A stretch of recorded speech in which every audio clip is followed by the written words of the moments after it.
Good morning, everyone.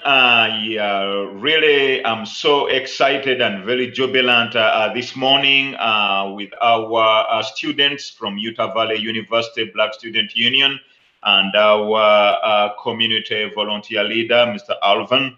And this is one of our programs that we do in our Department for Ethics here at Utah Valley University. And our topic is in the wake of George Floyd.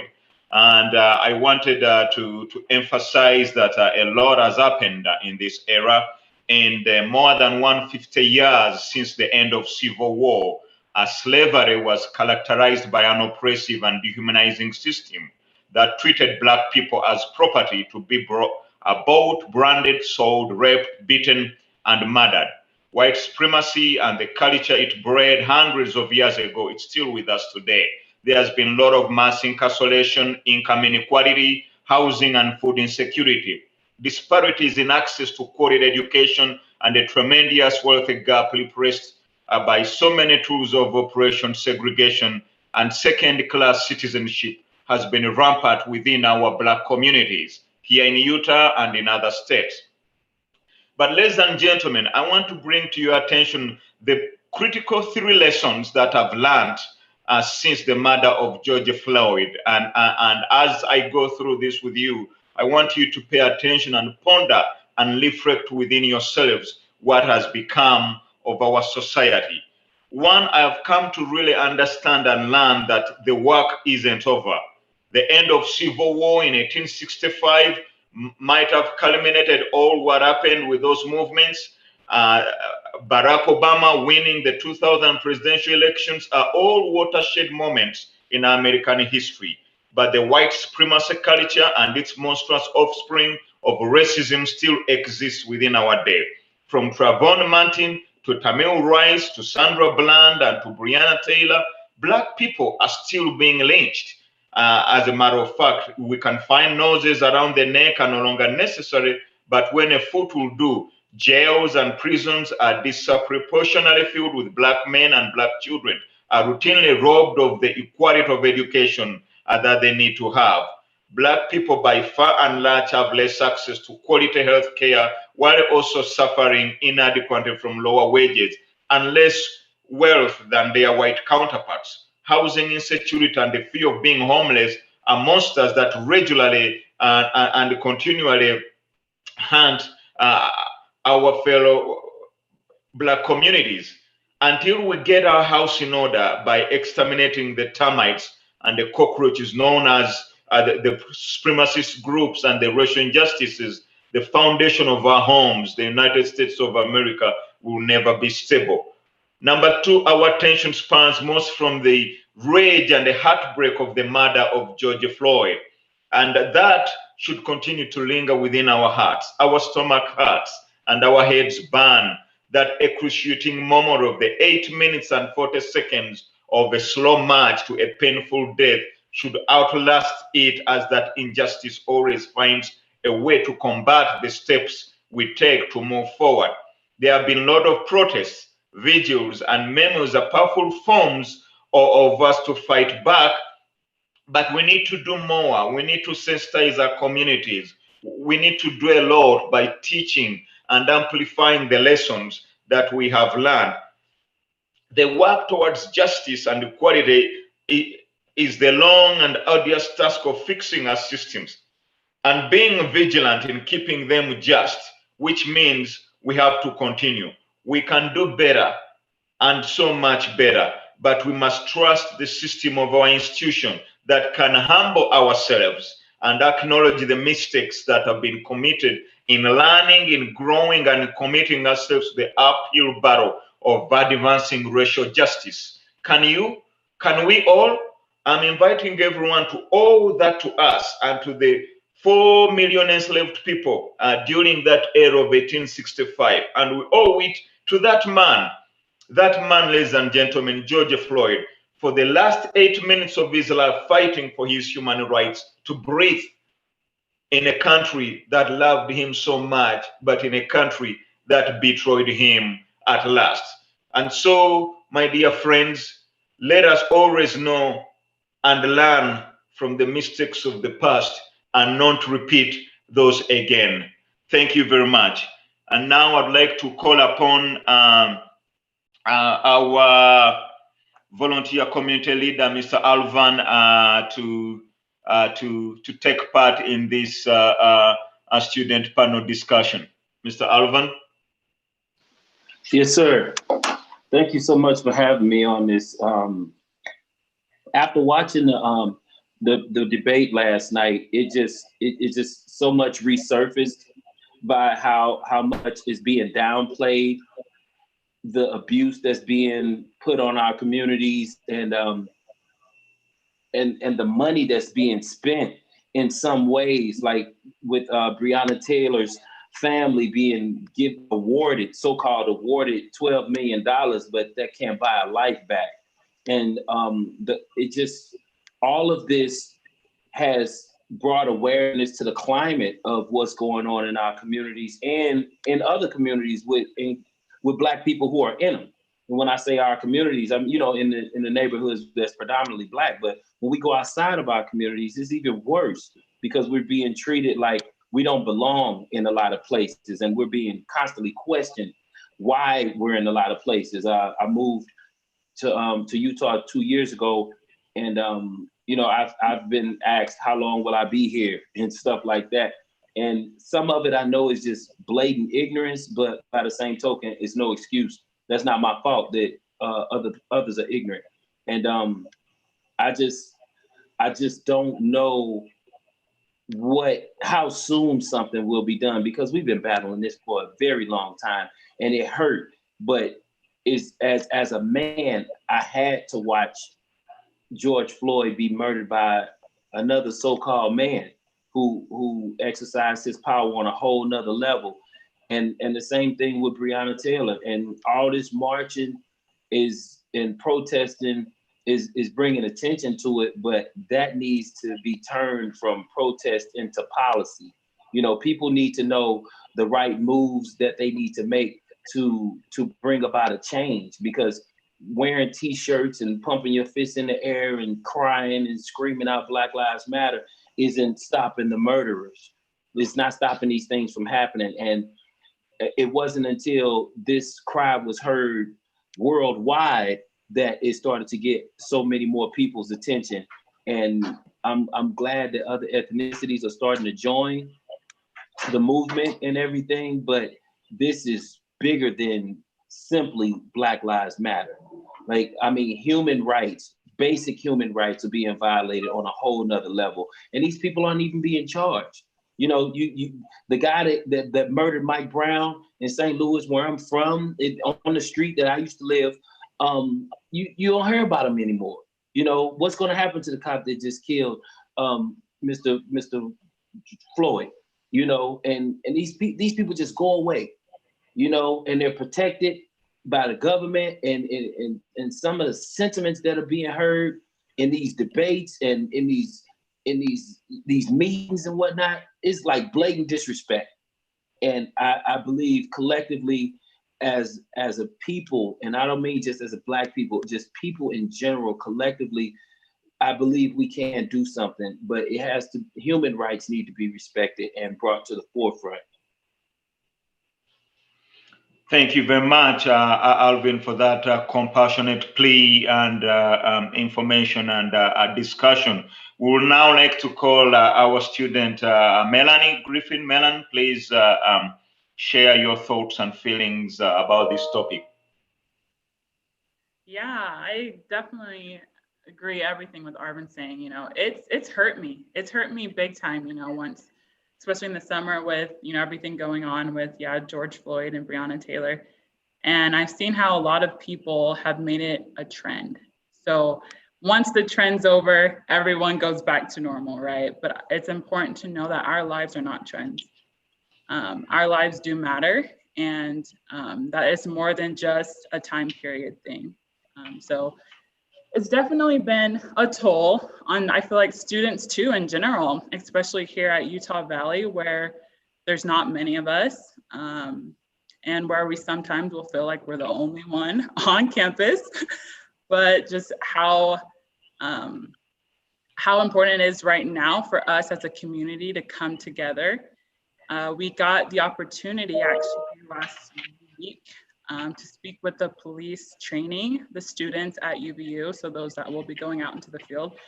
And we got to answer their questions. And it was so good to see a group of students who are willing to make changes, who are willing to realize their white privilege, and to be able to educate those students too, even though it's not our responsibility to educate them, but how they were so willing to say, hey, like, I know there's an issue, I know there's a problem, you know, what can I do to play my part? We got to hear from Lex Scott, which is the founder of Black Lives Matter here in Utah. And something that she mentioned that really stuck out to me was a student asked, you know, what can we as white people do for the Black community? And it kind of hit me. She was like, you know what, we don't need you. Just know that we don't need you and that we can fight for ourselves. And we've been doing it for years. But how we do want you. We want you to support us. We want you to be able to stand up for what is wrong. And so I thought that was neat how, you know, she was able to say, like, first of all, what, you know, other people, we don't need you, but it's important that, you know, we do, or we don't, yeah, need you, but we do want you as well. So it's been challenging, but it's definitely been a hope of change in the future. And as you know, Black student leaders in the BSU, that's one of our main goals, especially here on UVU's campus. Thank you very much, Melanie, for those wonderful thoughts and information that you have shared with us. Let's go to Breanna. Breanna, please go ahead. Hi. So for me, I think what's been the hardest with everything going on is that like Melanie said, it's hard for students on campus because we're looked to as the voice for the Black community, and we're expected to constantly be fighting and constantly be bringing awareness, which I'm proud to do. But I know that there are times when, especially after the death of George Floyd, that it was just a little too hard because this isn't something that we just deal with once a year. It's something that we're constantly thinking about. We're constantly thinking about our families. We're constantly thinking about those that we love and the safety of them. And just going again along with what Melanie is saying, that a lot of what I'm hearing is that there's a lot of white people that are wanting to make a difference, and they're saying, how can we bring Black voices to the table? But I think what we need to recognize is that Black people have been at the table since 1619, when they were kidnapped and brought over to this country. They've been here. They've been fighting constantly for the rights that they deserve. But the difference that we need to change is that this table doesn't belong to one race. This table belongs to every American in this country, and it's not someone that owns and gets to invite people to that. It belongs to all of us. And so I'm really grateful for the awareness that's being brought to the voices that haven't been listened to. And unfortunately, it's really hard to see justice not being served for the people that have had to die due to the hands of cops, the hands of white supremacists. And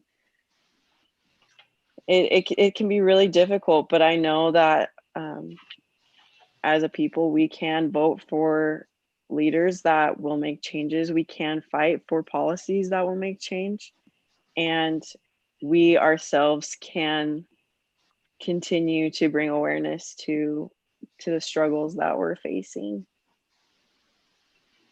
Thank you very much, Breanna Lambert, for that wonderful thoughts and information and message. Let's go to Mohammad. Mohammad, please go ahead.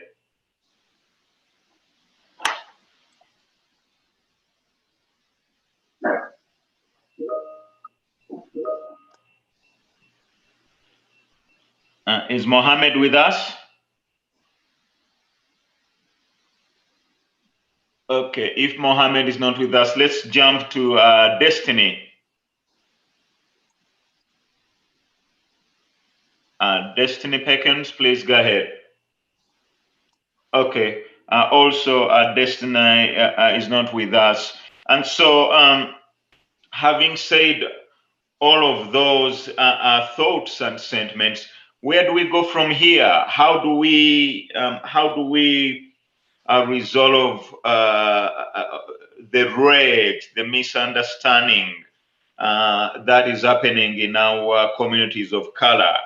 Breanna, let's go with you first. What would be recommendations or thoughts how to forge for us all to live in a great and a peaceful society?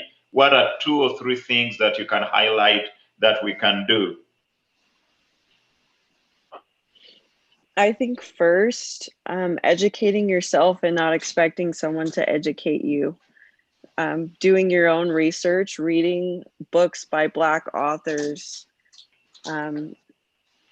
talking to people that are affected by the policies that are being made, and just being empathetic and listening to those voices as well.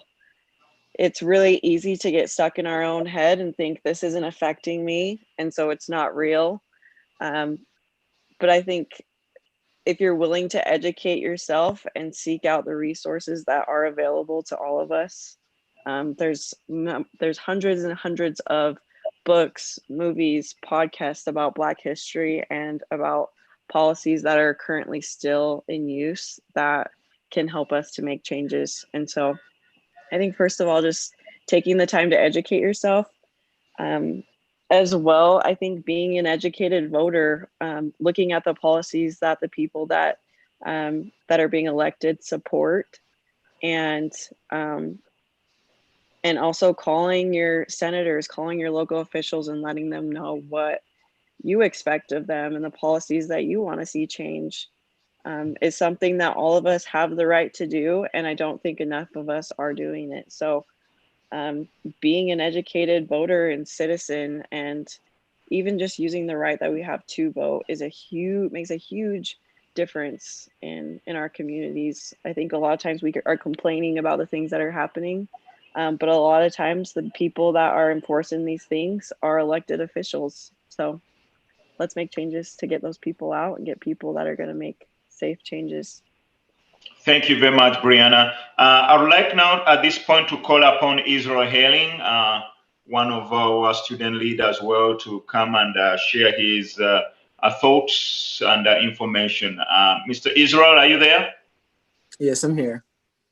Yes, please, go ahead. So Miss Breanna and as well Miss Melanie have just so eloquently expressed how we all feel. So I kind of wanted to answer the second question in regards to what it is that we can do. I think the very first thing is acknowledging the history of America, the place that we live, the place that we love. And it has not always been kind to everyone that's here, whether you come in as an immigrant, even though we push the narrative of it being a great land, in which it isn't always kind to those who have built it, those who were here before. I'm speaking on Black people, Indigenous people, and people that come in on a different scale. And people benefit from the system and don't acknowledge that. So I would say acknowledging the history and working towards being a change to those marginalized groups would be one. As well, Breanna said it best, educating yourself. And that goes to your own biases, your own prejudices, to work from that. Because a lot of times people may feel attacked where it's like, okay, well, I'm not racist. No, but you have a prejudice, so you have a bias. And that's something that we all have. We all have biases and prejudices. So work on being a better individual, start there. Also humanizing another person's experience. For example, I'm not a woman, but I can empathize with that. If I can pinpoint in my own history, whether it be family history or group history, whether it be women or religious discrimination or something on that nature, where I can empathize or relate, where I would want someone to relate to me. For example, for me being Black, someone else can totally look at something where they can pinpoint in their own history where they've been discriminated against, or where they've been wrong and would like some justice, or have had the opportunity to have that justice. And remember to stand in solidarity with those who are fighting, for that change. And then another thing I really wanted to say was that the collective work that that African Americans do and that our ancestors have always done have always benefited the whole. When we talk about the civil rights movement, one, that's never ended. But whenever we step out and we're fighting for someone else, whether it be the apartheid in South Africa, or women's rights, it included all women. It included all people. So that's something very, very, very important that I wanted to point out. So it's going to include those immigrants that come over. And I'm not saying that, I don't really know how to put this, but hey, we've always fought for everyone else, and it's high time that people reciprocate that, because in every relationship, reciprocity is necessary, or in a functioning relationship, I would say. That's all. Thank you so much, Israel, for those wonderful sentiments. Now, from an institutional perspective, can you guys share your experiences at a point where you felt being biased or racism took part in, any small experience that you can share with us, and how that changed your outlook on overall view of things? Please, any of you guys can feel free to share. Can you hear me? Yeah, we can hear you, Arvin. I won't be long. I just have to address the last question that you asked about making it better. I think a lot of times it takes different kinds of people to want to make it better, because you have so many people who are ice cold, and they could care less about our struggle. So you have to be engaged to want to make it better. You know what I mean? And that's everybody's responsibility. As far as my experiences, my parents were activists, and they raised us with respect. And I love my father and my mom for that. And he was a Marine, and I used to struggle with, how could you fight for a country that treats us this way? After I started learning more and more about the history of things, I was pulled over by the police, and I was charged for assault on a law enforcement officer, and I never even physically touched him. So when I had went to school for law enforcement, you know what I mean? So I had to defend myself. They tried to give me 25 years. And the trickery that's played with us in the court system from beginning to end, it never, ever stops. The disrespect is just, you don't even have to be guilty, and they treat you like a dog. So it's like, when you ask for an instance where you've been treated, and I can only imagine, like, I do stand-up comedy, and I go, and it's hard to be a comedian, not just during COVID, but with racism everywhere you go, just about. And I go to a lot of PWIs, predominantly white institutions. I'm pretty sure all you know what that is. And the Black students just gravitate towards me like I'm big uncle or something. Like, we miss you, where you been? And share those experiences of what just happened to them and how they're invisible on campus, and it's like we have to live with post-traumatic stress syndrome, walking around trying to get an education and figure out how can we exist. And we're not begging for nothing. We're earning everything, just like you did. You know what I mean? We're earning it all. And constantly being ridiculed and shamed and challenged on a whole nother level. So to come down off, I get a little excited, man.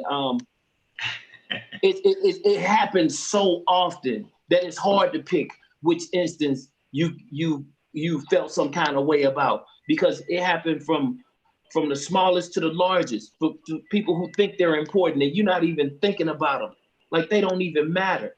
But we have been taught to humble ourselves and it'll get greater later and pray to the Lord and stuff like that. Man, I'm tired of praying. I don't stop, but this feeling is just like, we are all literally, I believe, on some level, living with post-traumatic stress syndrome because we have to get over it. Imagine all our people that get killed in all these various communities and other communities, and we don't even get psychological counseling after this. We just got to go on about our day. Take this little money, take your little protest, and get out the way. Tired of it, man. Tired of it. And then when somebody snaps, what's wrong with him? What's wrong with her? People walk up to you and touch your hair, asking you about your hair. Like, dude, I'm a human. I'm a human being. I'm just a human. So it's to answer your question, this is the last thing I'm gonna say for now, it's exhausting, man, because it never really stops. It's not that one big thing that happened, even though the one that I mentioned was that was crazy for me. To have a gun pulled on you and you're an instant suspect.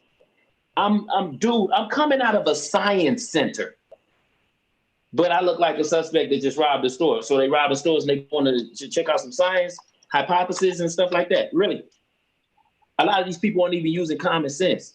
But the minute you ask, if I was your son, how would you expect me to be treated? Everybody gets amnesia, and well, that's not the case, or your statement is dismissed. So I want to encourage everybody watching to stay encouraged and be diligent about whatever your passion is, and just do your best to do right by people. But we really need to push some different policies because these cops need to be held accountable, and everybody else that's doing this killing. All these things about stop snitching. I'm from one of the number one in murder, from the number one cities. And I'm telling you, killed my brother, you killed my sister, it's time to say something.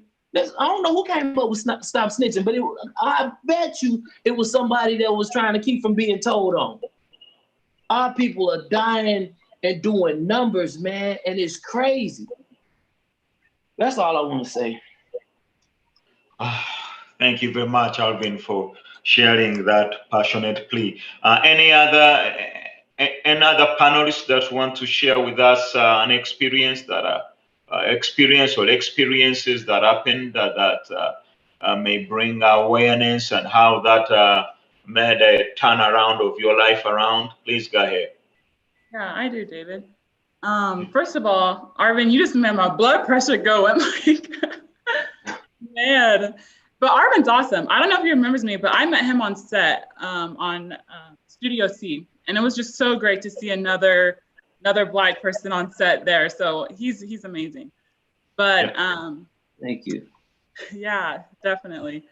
One thing I noticed, actually, an experience I had was I think it was a couple years ago on campus. I was sitting in an English class, and I had a group of boys on the corner in my class, and they were talking about Beyonce and how the only Black woman that could be attractive is Beyonce. And sitting in the classroom that day, knowing that I looked not great in the morning, but sitting in the classroom and just having that feeling where, oh my gosh, there's a group of white males who are saying that the only way a Black woman can be attractive is if she looked like Beyonce. And it kind of hit me, especially with being on campus, thinking like, why am I here? Like, what's the point? And it kind of gets me emotional a little bit with that situation that I had to either one, stand up by myself and alone in this class full of 20 other white students, or just sit back and just not say anything. And at that point, that's exactly what I did. I just sat back and thought like, what am I gonna do? I'm the only one. But how just that experience alone is what people need to watch. You need to watch what you say, watch what you do. Are you touching my hair? Are you making these racist comments, And just how important it is that we realize, these things that do, that are racist and that do just hurt us as human beings, whether or not, if it was me talking about a white male. I'm not saying Zac Efron's the only attractive man that could be white, or any other actor or actress, but I think that was an experience I had at UVU specifically that was really hard. It was really hard for me. It's something I did have to realize and say, hey, you know, I do need to now going forward stand up, even if I am the only person. Wow, thank you very much, Melanie, for sharing us with that experience. Any other panelists that can want to share with us some of the experiences that have happened in the past? Please go ahead. Yeah, sure. I'll go. I'll share. So I grew up in Salt Lake City, Utah, in like super diverse areas, Rose Park, Glendale. My family's in the West Valley now, but it's a super diverse area. And so I wasn't exposed to a lot of racism when I was younger. I played a lot of sports, basketball, little league, football. But even so, we didn't like play sports outside of our cities, so we never experienced like racism at all. And going into high school, I went to West High School, again, super diverse school. And I stopped playing basketball. I stopped playing football. I was more of a runner, did track and cross country. And then I picked up wrestling, which I found out was was a sport dominated by white people, right? I went into the sport, did my first tournament out in St. George, Utah. And I just was exposed to a lot of like a bunch of white teams, 16 schools, all wrestlers, all of them were white. I was the only black kid there, and I was like, yo, this is crazy. But going into a match, so before a match, you're supposed to just like shake hands, start the match, and then just get it over with, right? I go into my first match, shake my hand with this white kid. We wrestle for a little bit. I end up winning that match. After the match, you're supposed to shake hands with your opponent and the coach of that opponent, right? But they don't shake my hand. They just kind of, opponent walks by me, shakes my coach's hand, then it walks away. The coach refuses to shake my hand. And like, I get this reaction a lot in my freshman year, right?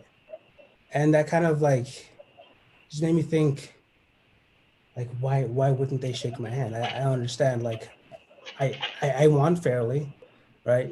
You're in the sport to win. And it really blew my mind that this was still happening like in this day and age. And going forward, my sophomore, junior, senior year, the schools were a lot more diverse. But still, like, I just experiencing that made me just look at things like, okay, well, I guess things haven't changed that much, right? And so I kept playing the sport and stuff, and coming into college, at UVU, again, the team was completely white. And so I didn't feel comfortable playing the sport again because now I would be touring and going to different states. And I don't want to get that reaction going to different states. So I just decided, I'm not going to wrestle. I'm not even that good anyway. So, but yeah, I wasn't exposed to a lot of racism when I was younger, but playing a sport that I kind of was attached to and experiencing that really made me think, is this even worth it anymore? But yeah. Thank you very much, Mohammad, for sharing us with that experience. And any other panelists that may want to share with us an experience that occurred many years ago, please go ahead.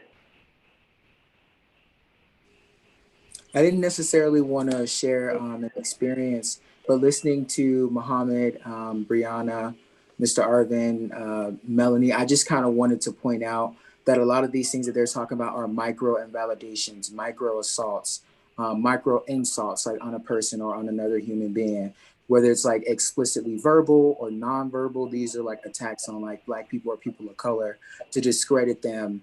Oh, you look pretty for a Black girl, or like Melanie said, oh, the only way a Black woman would be pretty is if they look like Beyonce, or with what Muhammad is talking about, where they refuse to touch him, or for example, they refuse to look you in the eye.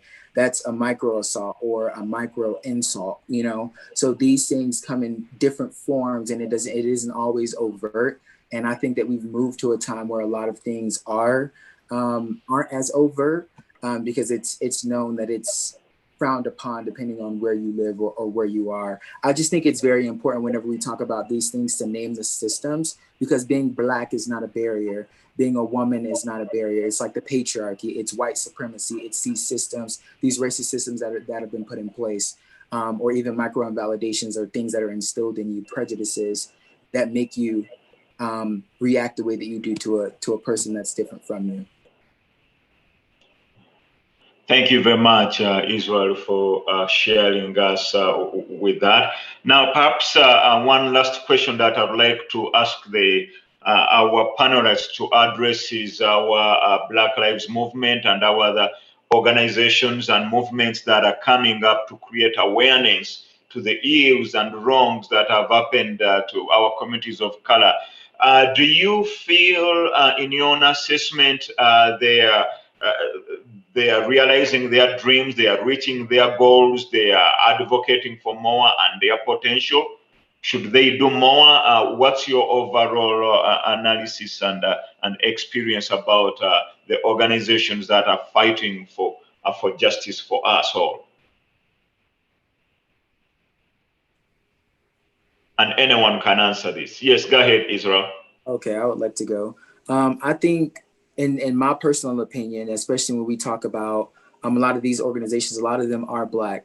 In my personal opinion, I think that as a Black person, every day getting up in America, going out, and whether it be fighting the good fight by just being there in a space, or whatever the case may be, or even to be a full-on organization that's trying to lead people and educate people and fight these injustices, I don't think that there's anything more that you can do as an individual. The fact that you've given of your time, your energy, your mental space, your mental stability, a lot of times at great cost of self-care.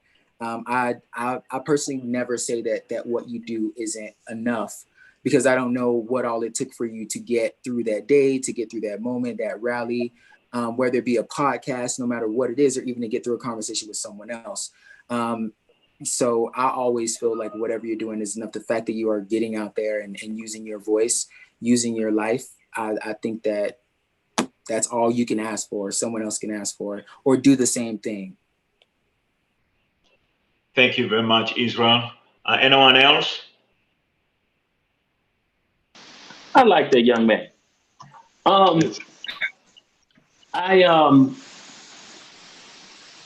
I just want to find out how we can figure out various protocols where we can turn some of these things that need to be done into policy. I really, really do. Because think about this. Like, if you get your hair cut by a barber, they have to have their license renewed, right? The beauticians, they have to have their license. Nurses do the same. They got to be reinstated time and time again. Cops should have to be reevaluated time and time again, because lives are on the line. They're not being taxed financially, and it's not stopping. There's no punishment for this to happen. And I know we're talking about systematic racism and everything, but that's a huge part of it. Like, you started off this conversation about how they used to use the police to capture slaves and bring them back. And it's kind of like that same mentality is being implemented today. Like, they'll stop you for whatever reason and treat you like you're already a criminal. You haven't been charged with anything. You get harassed. You get the worst disrespect and everything. And I think once we find out what these policies are and never let up, but I also found out that sometimes these policies make it to Congress and everything, and nothing still happens. We just so fed up with this stuff. And the minute there's retaliation or something, then it's all about who retaliated and what they did. Like, people were asking, why are people not having peaceful protests? You should be asking, why are they protesting in the first place? Like, all of it is backwards, and everybody's blaming the victim. Everybody, they dug up George Floyd's past. They dug up Breonna Taylor's past. Who cares? They're dead. And their past didn't kill them. The cops did. You know, I think when it comes to people who who are in the way. If you don't care about Black people, then just leave us alone. Ignore me. Leave me completely alone and we'll be just fine. I respect your space beyond 6 feet. And I think if there's a mutual respect across the board, then there won't be any misunderstanding. Don't you all find it crazy that how the majority of our people and immigrants built this country and now we're unwanted?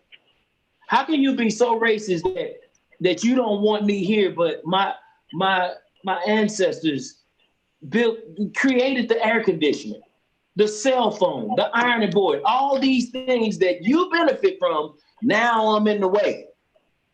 Like it's mind-blowing that level of arrogance still exists. It's crazy. So again, I'm going to be doing my due diligence to find out what the protocol is to implement certain things and policies, because a lot of times these cameras, these body cameras that these cops have on, they get a little fuzzy when something's going down.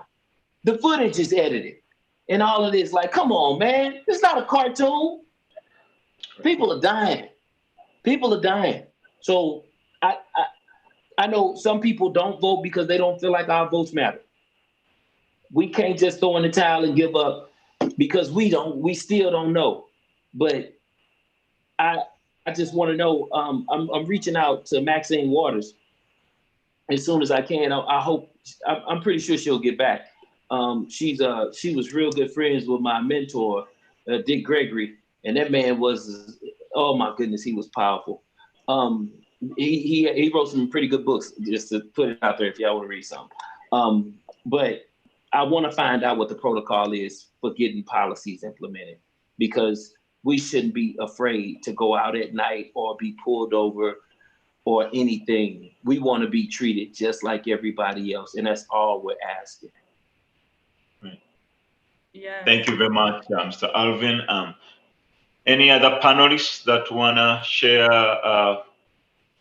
other things regarding with what we talked about? Yeah, David, I had one just going off of Arvin a little bit. I came across a quote by Chris Rock a couple days ago, and it says, "I know being a cop is hard. I know that it's dangerous, but some jobs can't have bad apples.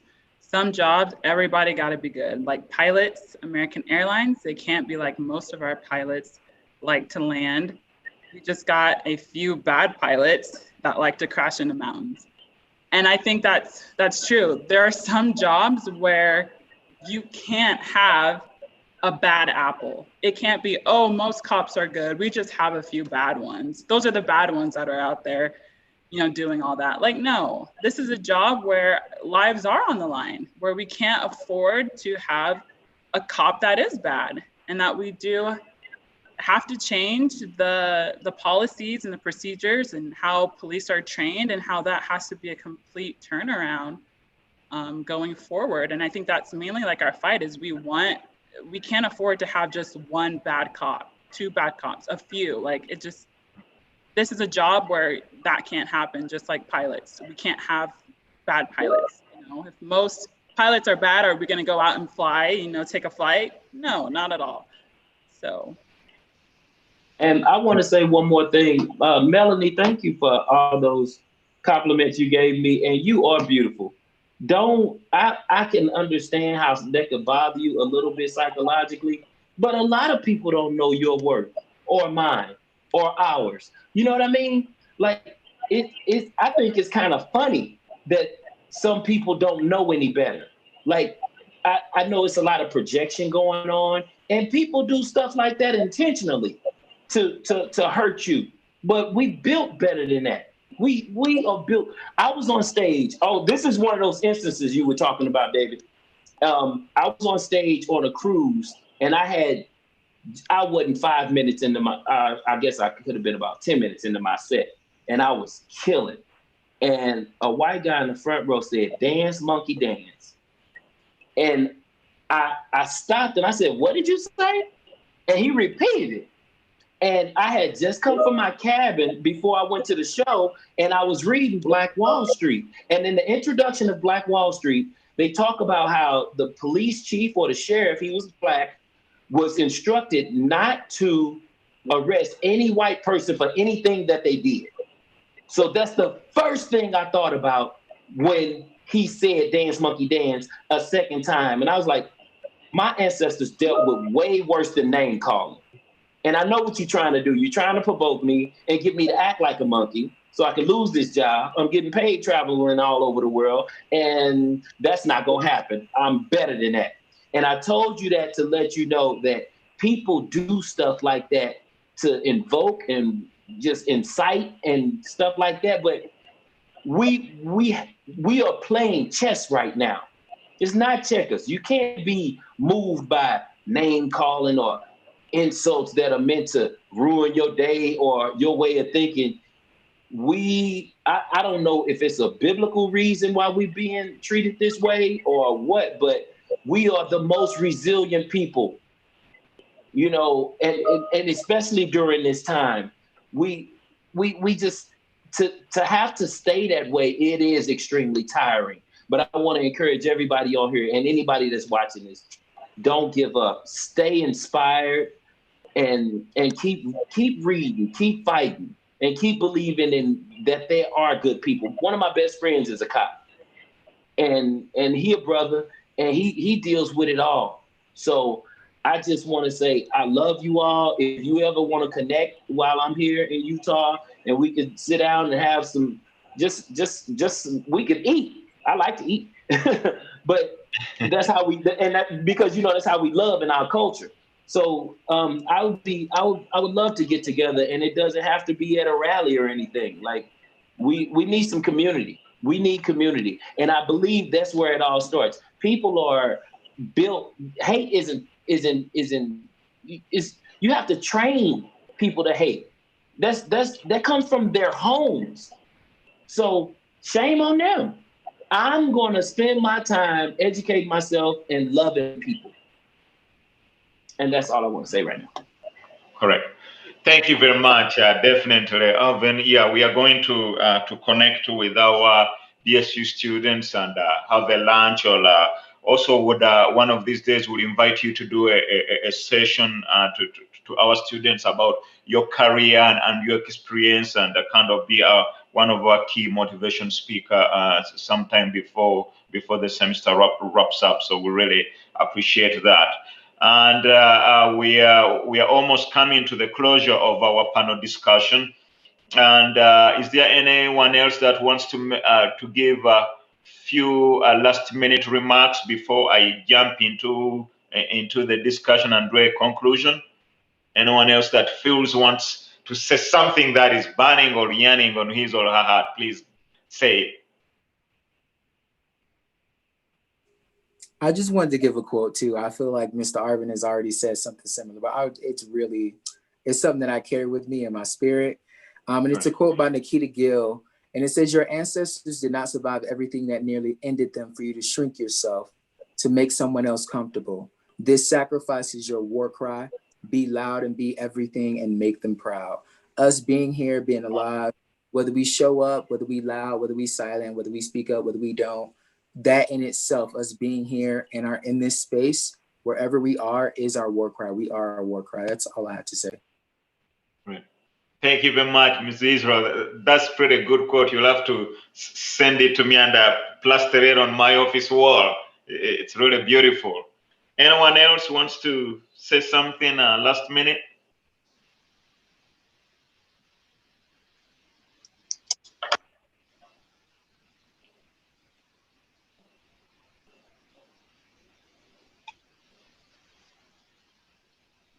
Okay. Yeah, I'd like to share with you some of my 9 steps that I've recommended in some of our discussions from an institutional perspective, and I won't go into broader detail with them within our organization. And I've suggested to amplify the presence and perspectives of our African American students in our classrooms to do research and incorporate the study of how slavery and its legacies have marked the history of our institutions and facilitate that meaningful cross-cultural classroom experiences within our classrooms in Utah Valley University. And I've also suggested the tuition for non-resident waivers to help our out-of-state students of color be able to manage and ease their burden off within our student environment. I've also suggested to establish a racial and ethnic justice committee aimed at tackling issues on and off campus like criminal justice reform and help in matters of that within standing with the Black solidarity within a Black community and other marginalized communities.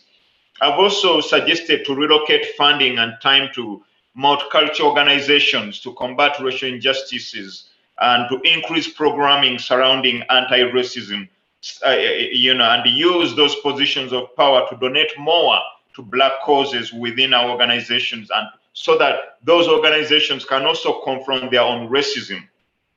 Create a UVU diversity and inclusion leadership, a board that can help in our social media account to promote multicultural events. And I can honestly tell you, we cannot claim to be serious without dedicating time to having a strong Black studies on our campuses. Because if we don't do this, then let us have students come and register and have this introduction to Black studies class. And I think this will help our students to come to understand our legacies and our histories, and also to increase a larger number of academic units within our Black faculty members of all color and creed. But I've also suggested to dispatch Black competent faculty to help our AK-12 systems in our areas modify their curriculum to incorporate viable information about Africa diaspora initiatives. You know, like Frederick Douglass said, it's easier to build strong children than to repair broken men. And as we rebuild our young children, as they become older into teenage years and become men of great citizenry and responsibility, they will be able to take advantage and know what needs to be done. And then this will help them to combat oppression against people of color. And also, we also need to launch national initiatives to recruit more Black students. Money is always a concern, but we must make scholarships available and fellowships to our students. This is paramount importance in considering the fact that many of our Black students leave schools and do so because of financial hardships. And so, like our Black faculty and staff, we need a critical mass of Black undergraduate and graduate professional students so that they feel they are not alone. And also, we need to introduce a mandatory implicit bias training that incoming students must complete prior to their first semester. This course would replace those online modules on implicit bias, which I think students are able to mindlessly complete without genuinely engaging to avoid discomfort associated with difficulty in topics such as racism. And so, in conclusion, ladies and gentlemen, it's okay to make people uncomfortable, because you know what? We are not going to learn if there is no uncomfortability. We people of color, we have been uncomfortable since 1619. And so we were enslaved. 50 minutes of uncomfortability is okay, because you know what? 2 times a week is not bad, because we have been uncomfortable living in America for the last 20 years of my life. And so it's on you, it's on me, and we are the only one that knows if you are really a true ally of us. But I've got a question for all of our listeners today. Were you out protesting with us? Were you donating and signing petitions to our senators? Are you taking classes and lessons that broaden your perspective, educating yourself and your children and your family sitting around the kitchen table? Were you? Are you reading books or articles or newspaper or watching movies or documentaries or listening to podcasts to understand the racial inequalities that happen in America? Systematic racism and policies involved in decampaigning our programs. Where are you? So all what I'm saying and all what I'm advocating for, that in the wake of George Floyd, there is immense value in listening and in paying attention to our voices and to our students' voices as they have said them, as they have stated.